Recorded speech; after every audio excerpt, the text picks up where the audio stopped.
Good evening, ladies and gents. Trading across borders, the risks, the trust, and how communities can keep you safe. I'll touch a little bit on secondary prices and secondary market. I will try not to dwell too much on that because I've spoken in other videos, but the demand is so high. I had so many questions, so I thought I'll touch again a little bit on that. And of course, it wouldn't be my Leaf Diaries if I didn't review a cigar. So tonight we're going to review the Juan Lopez Cincuenta a Cuatro. Good evening, ladies and gents. I'm KD, and these are my Leaf Diaries. Welcome back for another video. First of all, please accept my apologies. I've been away. Not really away. I've just not posted much content lately. I'll try to rectify that now, especially now that the summer is over. I have a lot more excuses to sit in my beautiful office / cigar lounge, enjoy cigars, review cigars for you, and talk to you about everything cigar-wise. I'm trying to take you with me on this journey, and I'll try and share as much of that journey as possible. Now, before we, of course, dig into everything and I start spilling the tea, let's light up our beautiful cigar and let's get lighting, cutting, and then smoking.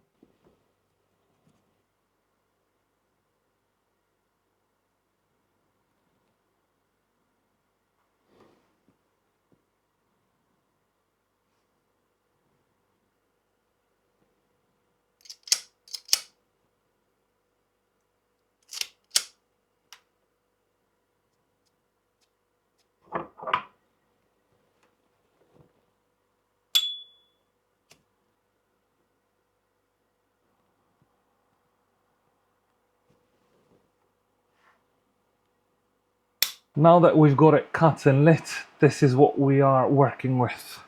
This is the Juan Lopez Cincuenta a Cuatro Edición Regional España. So this is a kind of like a short magnum. It's 54 ring gauge by 120 millimeters. Tola de Galero Magnum 54 Pareo. Not a bad start. And just as I said, not a bad start. Not a great start. Well, I've got no clue where this came from. But okay, let's hope it's not gonna unravel. Let's see how it goes.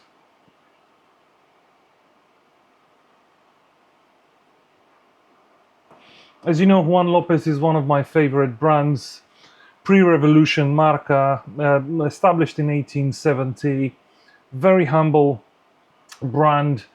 A lot of regionals this year, including the Juan Lopez Lancero Adriatico, which is one of my favorite regionals this year. A lot of other regional editions are coming from Juan Lopez as well, including the Valkyria, including quite a few others. The list is quite long, which is a good thing because I like the brand, and when we've got a lot of regionals, there's nothing really to complain about.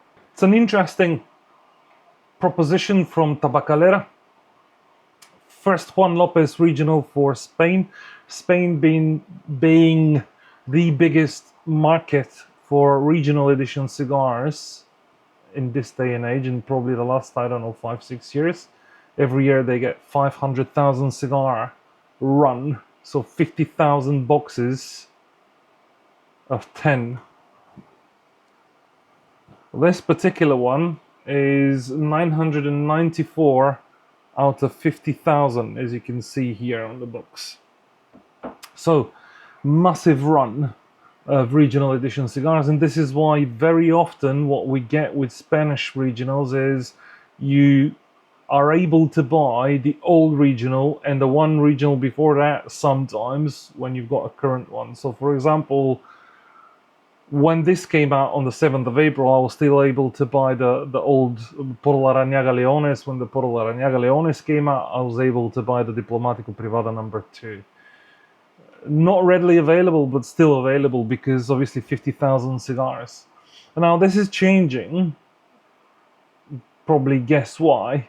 The Spaniards have actually gotten in contact with the Chinese, and Bob's your uncle, not many cigars. In fact, my wife was in Madrid last week, I think, and there was pretty much nothing. Not on the airport, not in quite a few of the Estancos, sorry.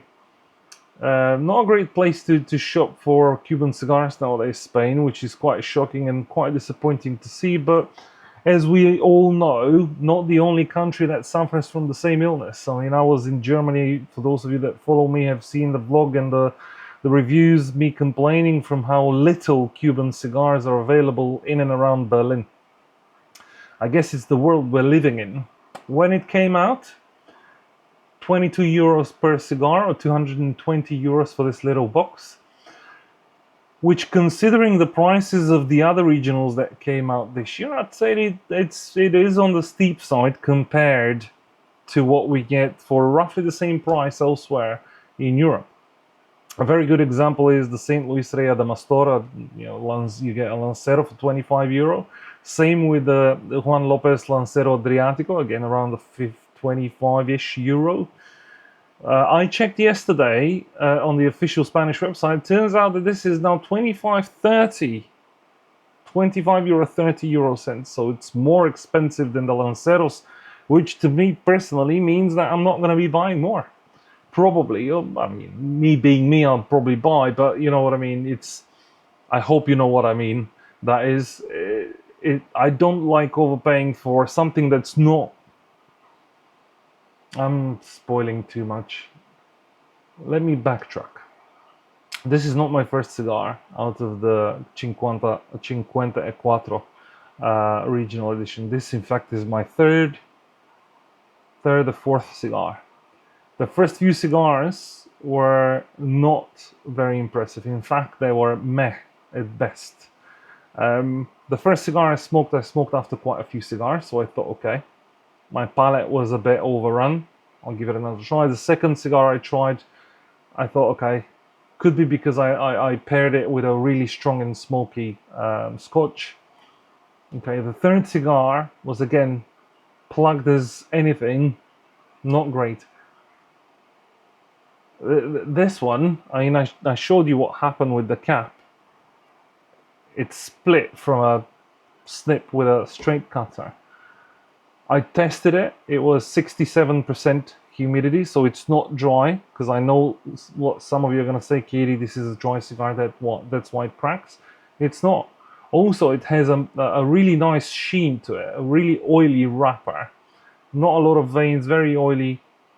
Though I don't care much about veins. I know what people say, higher quality, less veins, lower quality, more veins. But I've smoked some amazing veiny cigars, veiny wrapper cigars, and I've smoked some atrocious, atrocious non-veiny wrapper cigars. So go figure. To me, it's about the blend. It's about the experience. I don't like these technicalities, although of course they've got their importance and they are a very good pointer. Not that important to me, to be honest with you. Aromas wise, toasted cedar, some nuttiness in the beginning. It's supposed to be medium to full body, but it's medium at best. There is a slight spiciness on the tip of the tongue, which is quite interesting. Very subtle floral aromas, hints of floral kind of bouquet of flowers. A bit of honey, a bit of sweetness, tiny tangy spiciness. Very unbalanced, in my personal opinion. The flavors are muted, unfortunately. Very consistent with the other cigars that I smoked. I'm hoping that when I crack into this small box, I'm going to be able to find something better than what I've got here and in the last few cigars, which will obviously enable me to have the desire to go and buy some more and invest in some more of these in my collection. Something else to note, the band is special. This is not your traditional Juan Lopez band. It has these golden medals, which are quite interesting. This should signify premium experience, premium tastes and aromas, but unfortunately I'm not getting any of that. Now, I'm not saying it's bad. It's not bad. It's not bad by no stretch of imagination. I'm not knocking down the cigar. Cigar is a beautiful cigar. It's just not wow. It's just not your Adriatico Lancero, it's not your Adamastor, it's not the Juan Lopez Valkyria, it's not all of these amazing regionals that I've been trying throughout this year that have been absolutely, and I do mean absolutely, blowing my socks off.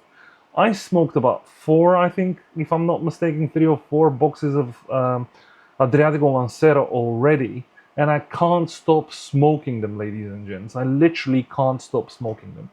It's so bad, I can't buy them quick enough. Like, I'm smoking them before I'm able to buy more boxes. It's so bad. This one, I only smoke it tonight to do the review. It's not a cigar that draws me to itself, if that makes sense. It's not a cigar that will get me to reach out to my humidor or come to my lounge, specifically to my office, specifically to go and experience this cigar. Not by any stretch of imagination. But not a bad cigar. Much prefer the Leones and the Diplomatico Privada. Amazing. 2 regionals back. This one, I'm not too sure yet. Also, what I've noticed from this cigar in the few cigars that I've smoked, it doesn't really change profile that much. I mean, it does, but it's not profound. It's not exacerbated. It's not, oh wow, now I'm getting this, now I'm being hit with this unexpected aroma, or now I'm getting at the back of my tongue X. No, I guess it's probably because the flavors are so muted. It's way too contrasting between spicy, salty, and woody and sweet. It's not balanced. It's not balanced, ladies and gents. And this being a medium body cigar, its aging potentials are good, but not great. So up to, probably, my personal opinion, up to 5 years of age. And after that, it's going to start declining.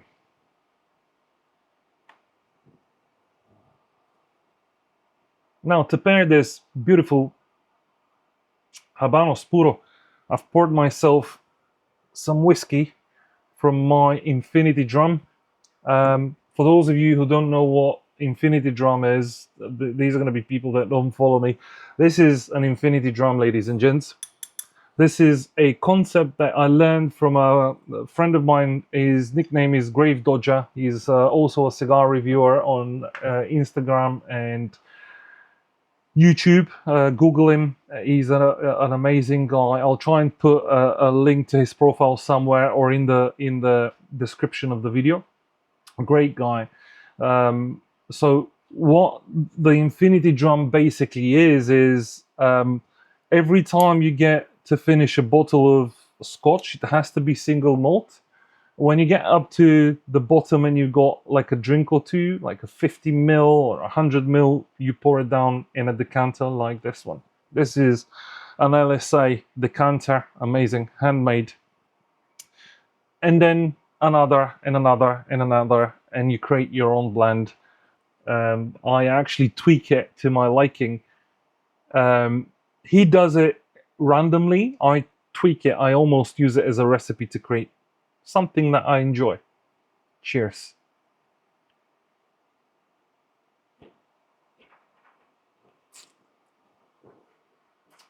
Whew, amazing. Amazing. Just as I like it. Sweet, smoky, not overpowering, very subtle hints of apricot and some oranges. Amazing. Amazing. It's gonna pair nicely with this, I hope.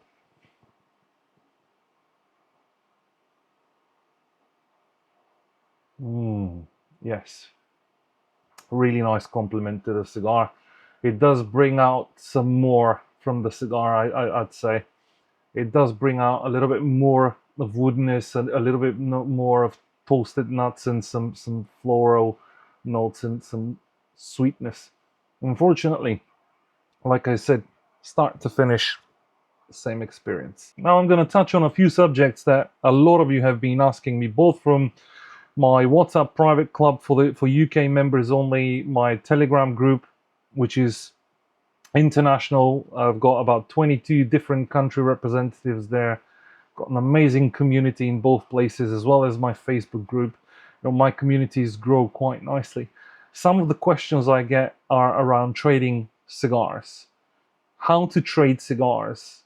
Obviously, collecting cigars will involve trading if you want to be successful in your collection without spending a lot of money and this particular lifestyle costing you an arm and a leg. It does cost an arm and a leg, but yeah, to try and limit that spend, and also to get access to cigars that you wouldn't usually be able to, because some editions, it's not regardless of how much money you make, but depending on your willingness to go above and beyond what the normal price of a cigar is, you might miss out on a lot of cigars. There is this concept amongst collectors and aficionados is, I'm not going to pay more than retail. Well, if you don't pay more than retail, most of the cases you're not going to smoke it. It's as simple as that. I get a lot of questions asking me around things along the lines of, hey KD, do you think this is a decent price for this cigar? There is no such thing as a decent price. Beauty is in the eye of the beholder. You pay for a cigar as much as you're willing to pay for it to get access to it. Depends on how badly you want it. I've paid double, triple, quadruple sometimes, and I don't regret it. Do I overpay? Yeah, absolutely. Do I buy on the secondary market? All the time. Would I buy on the secondary market if I can buy retail? Absolutely not. But I'm not able to buy retail all the times. So what am I to do? Here's a very good example. Adriatico Lancero, my home regional from Bulgaria. I can't keep up buying it. They only allow one box per person per month. That's it. Sometimes, some months, there's no available boxes because there's too much of a demand. So I can't buy them, and I have to buy them on the secondary market. It's simple math. You want to smoke, they're not available, you pay extra, you smoke. Or you're not willing to, and you don't smoke. That's it. With regards to trading, going back on the subject, it's very simple. The way I do it, I'm not saying that the way I do it is the right way, or there is no right way. It depends on what you're able to negotiate with the other party.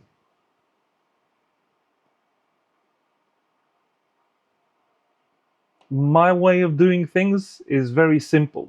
In order to make sure that both parties are not screwed, and one of the people involved in that trade makes money and the other one loses, the way I trade with current edition cigars is on launched retail value. If this cigar launches on 22 euros per cigar, which is 220 euros per box, that's the value of this cigar in a trade. I don't care. You might have 50 boxes of this cigar and you might tell me, KD, my cigar costs 50 euros, it's not 22 euros. Good luck. Go and trade with someone else. I'm not interested. Very simple. I am not interested. If you want to come and trade, let's trade, because I am trading my own boxes on the retail price that they have been launched at. Most of these boxes I might have bought from a reseller. Some of these boxes I have to ship, for example, from abroad. I might have paid duty on them. I might have paid VAT. I might have paid a lot of money for shipping to get them done, shipped overnight or with a plane. I'm not telling you how much my cigars cost. Everyone can check halfwheel.com or any other website. You can check how much the cigar costs at launch. That's the value of the cigar. And let me give you an example. Very simple. You have 2 boxes of St. Luis Rey Adamastor. I have 2 boxes of Juan Lopez Lancero Adriatico. Both are on the same price. You give me 2 of your boxes, I give you 2 of my boxes. I don't pay for your shipping, you don't pay for my shipping. I ship yours, you ship mine. No money exchange. We keep our fingers crossed that we don't get hit by custom duties and stuff like that. And if we do, we pay them. That's it. It is not more complicated than that. Anyone can trade.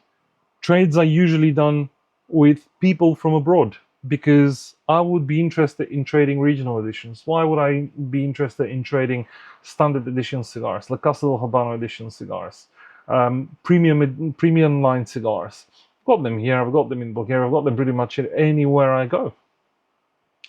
So I hope this makes sense. Are there risks? Absolutely. Massive risks. Massive risks. Especially for someone in the UK. You get 5 boxes sent to you or 2 boxes sent to you from abroad to here. 1 box is roughly half a kilo. 2 boxes, 1 kilogram. With packing, 1.2, 1.3 kilograms. £440 per kilograms is the duty, if memory serves. 20% VAT on top plus the duty charges. You're looking at easy to £1,500 easy. 2 boxes. Sorry, no. On 4 boxes, you're looking at 1,500 to 2 grand on top. Of course, it's risky. Also, you don't know who you're trading with. Is the person you're trading with trustworthy? Are you gonna ship your boxes and never see his boxes in return?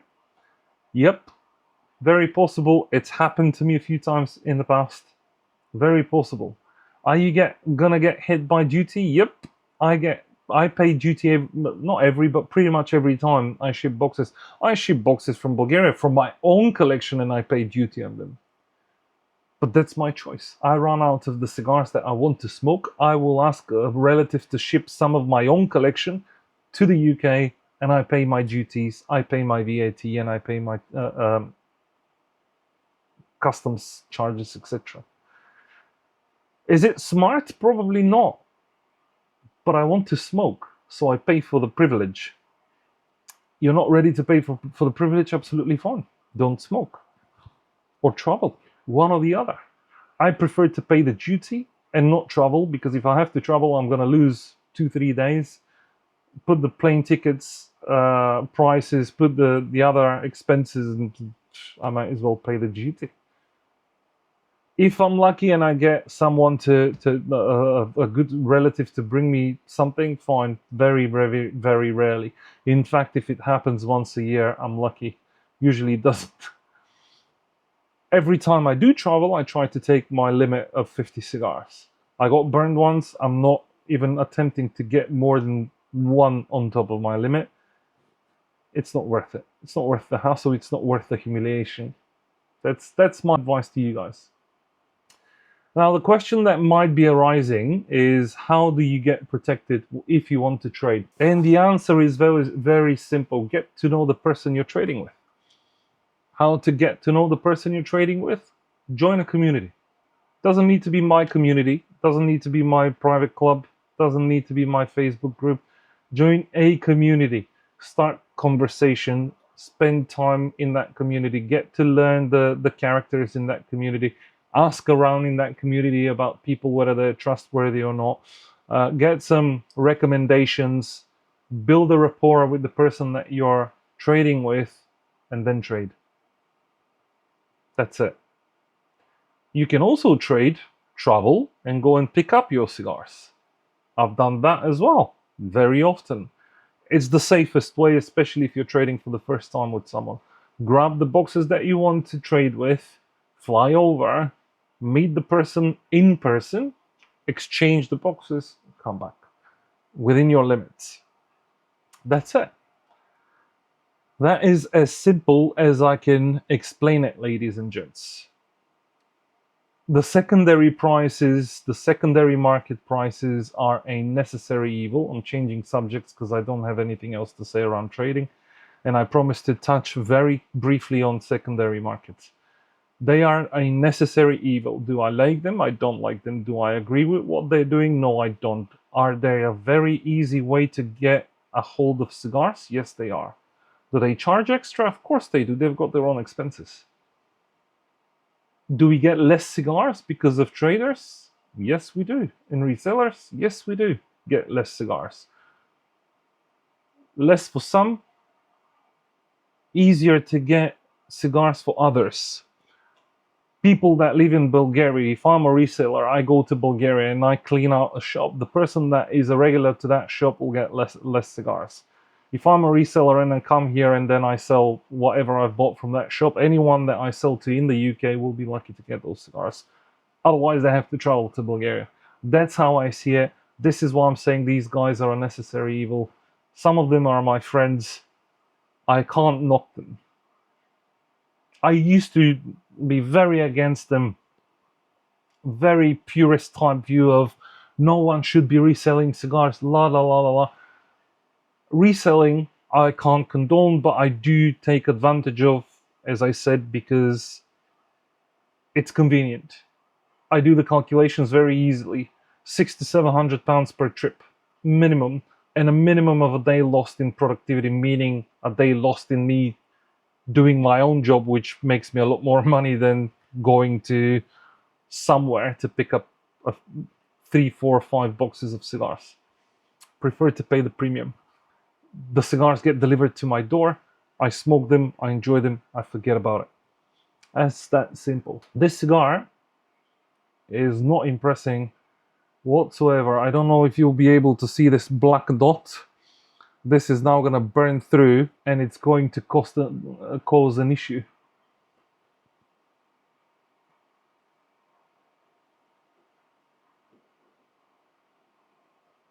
Yep. Don't know if you can see it, but not a great experience from the Juan Lopez Cincuenta a Cuatro, unfortunately. I'll burn through this so it doesn't ruin the cigar. I'm hoping it's not going to create some more burning issues.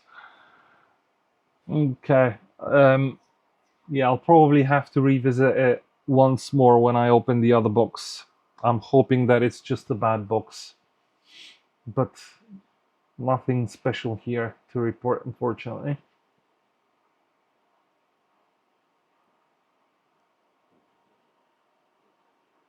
And this happened. Well, this is why I've got this little thing. When the ash drops,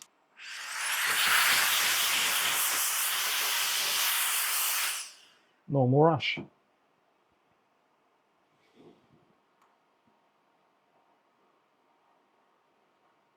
So yes, ladies and gents, still woody, toasted cedar, almost toasted nuts, some sweetness. Floralness disappeared, slightly increased spice. Now it's going into medium to full. I guess it's too small of a cigar, 120 millimeters. It probably doesn't have the ability to develop by the time you smoke it. You smoke through it quite quickly. So yeah, this is how I trade. I will be very interested to hear down in the comments below, or reach out to me directly, or join my community in Telegram, or join my private cigar club for UK members only in WhatsApp, and let me know how you trade. I'm going to be very interested to find out how other people trade, because I might be doing it wrong, but I've been doing it like that for years, and that's the only way I can guarantee that the people on both sides are not double crossing each other. Another thing I didn't mention is an example where someone reached out to me recently on Instagram asking me whether I want to trade Diplomatico Grandes. They were looking for Adamastor. The Grandes was 400 and less than 500 euro per box of 25 Lanceros again.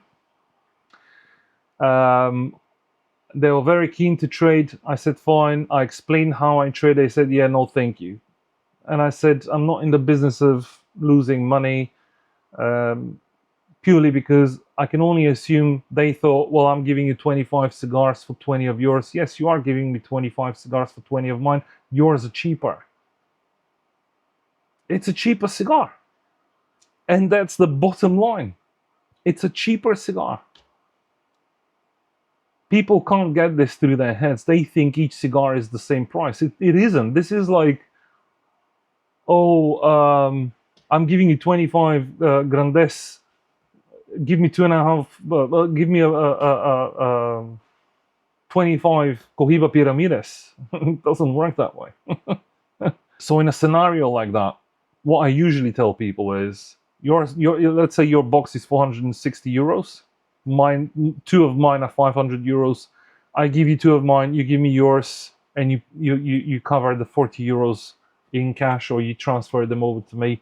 And again, we don't charge each other shipment because it makes no sense. We ship the boxes, and that's that. Whichever person on the trading side has the cheapest cigar has a bit of cash to make it even, to make sure that both parties have an even trade. Now, have I made trades where I've lost money? Yeah. Absolutely. Absolutely I have. But again, the beauty is in the eye of the beholder. You decide what a cigar is worth for you. You might be comfortable calculating a price of Diplomatico Grandes at 1,000 euro because you want it so badly. I don't mind. Gift them 4 boxes of your cigars, or pay 1,000 euros and buy it. I don't think it's worth that much to me personally. This particular cigar, it doesn't. Could be this Juan Lopez Cincuenta a Cuatro. I wouldn't pay a penny on top of the 22 euros. A penny. You might have bought it on the new price. Fine. I'm not telling you what price I'm buying mine. I'm not telling you how much my cigar costs. It shouldn't matter. At least I think so. But again, tell me what you guys think. I'm going to be really interested to find out what your thoughts are on cigars trading. Oh, and the other thing is, the other question is, does trading cigars make you a reseller? I'm going to be interested to hear your opinions in the comments. I think it's going to be quite a fun subject to discuss. I'm more than happy to revisit that conversation in a future video as well. Very quickly, because the video became a little bit too long for what I expected it to be. There is an event on the 18th of October in Plovdiv with Filipopolis Cigar Club. I am a member, a full-fledged member in that cigar club, and I was named the ambassador for UK and Ireland. I'm partnering with Filipopolis Cigar Club. I'm going on the event with another 7 gentlemen from my communities. I'm organizing a weekend abroad for fellas, similar to what I did in Sofia, similar to what I did last year in Sofia. I'm just going to start doing a lot more of these going forward, as I've been promising. The event is on the 18th of October, which is a Saturday, and then on the Sunday or Monday, I'm going to do a KD Leaf Diaries event in Plovdiv, combined with my guys from my community, as well as the gentlemen from Filipopolis Cigar Club. It's going to be an absolute blast. I hope you guys reach out to me directly. Let's have a chat to see if this is something right for you. It's not a cigar trip. We're not going to hunt cigars there. We're going to enjoy a weekend with friends. If you're thinking that you can come and you can just care about buying cigars, don't bother coming. I'm not looking for people that will come and hunt cigars for the sake of everything. I've had people like that last year with me. I don't want people like that with me again on an adventure like this. This is not the purpose of the purpose of the trip is not buying cigars. The purpose of the trip is enjoying an event and meeting with new aficionados. So if you're interested, reach out. More than happy to have you with us. We're a big gang. Everyone's super funny. Everyone's super nice. I think we're gonna have an absolute blast. The video was so long, my camera overheated. So apologies. One last thing I'm going to mention is, I managed to miss out on another Fonicia event. They're going to be releasing the Punch Princesas, which is Limitada Edición 2025. I am gutted. I only found out on my last virtual hearth from one of the guys in my cigar community in Telegram. Ash, if you're watching, thank you very much for raising this to my attention. Unfortunately, it was already too late. Everything was sold out. 400 euros per invite. Rumors are 600 invites available, 1,000 people registered for it. I reached out to Phoenicia, I haven't heard from them. very small hopes of success. Unfortunately, it's on the 6th of December. It promises to be an amazing event because Funishi is the best distributor of Habanos to go to an event to. I will go to the next one. I promise you that much. If I can find out in time so I can purchase an invite. But there we go. This is going to be it for me for tonight. Please don't forget to like, share, follow, subscribe here. This is my link tree. You can find all of my social medias there. Check out my Telegram group. Check out my WhatsApp UK only cigar club if you're interested in your UK based. Don't forget to like, share, follow, subscribe for your cigar content. If you want to learn more, if you've got any questions, put them in the comments below or join my Telegram group or get in contact somehow. Instagram, DMs, whatever works for you, whatever floats your boat. But for tonight, I'm KD, and these were my Leaf Diaries, ladies and gents. I'll catch you in the next video. Have a nice evening.